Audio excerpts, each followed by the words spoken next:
मराठा आरक्षणासाठी अलगार पुकारणाऱ्या मनोज जरांगे पाटलांवर मविया धार्जिणेपणाचा आरोप होऊ लागलाय। जरांगे पाटील हे विरोधकांसारखीच भूमिका घेत असल्याचं भाजपचं म्हणणं आहे, तर जरांगे पाटलांवर विरोधकांना सामील असल्याचे आरोप होऊ लागल्यानं त्यांच्या विश्वासार्हतेवर आता प्रश्नचिन्ह निर्माण झालंय।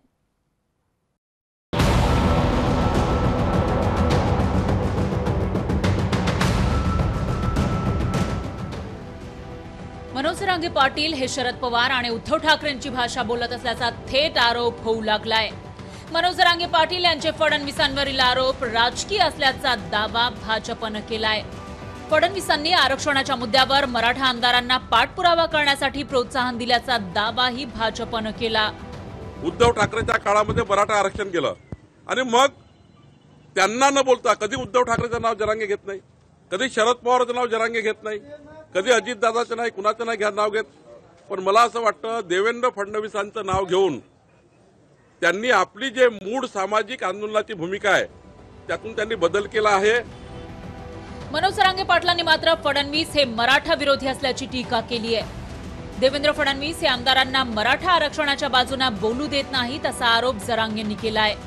भाजपचे मराठा आमदार जेव्हा भेटतात तेव्हा अशीच तक्रार करत असल्याचा आरोपही त्यांनी केला। का तुम्ही मराठ्याच्या अंगावर घालता? ही त्यांची वागणूक चांगली नाही। मराठ्यांचेच आमदार मराठ्यांच्या अंगावर का सोडले तुम्ही?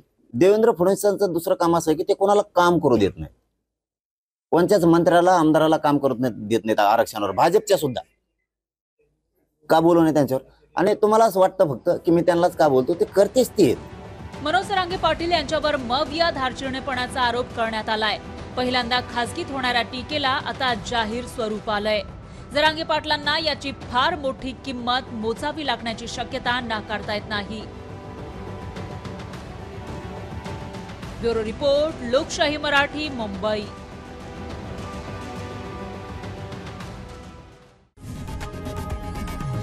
लोकशाही मराठी ऐका, पहा, जागरूक रहा।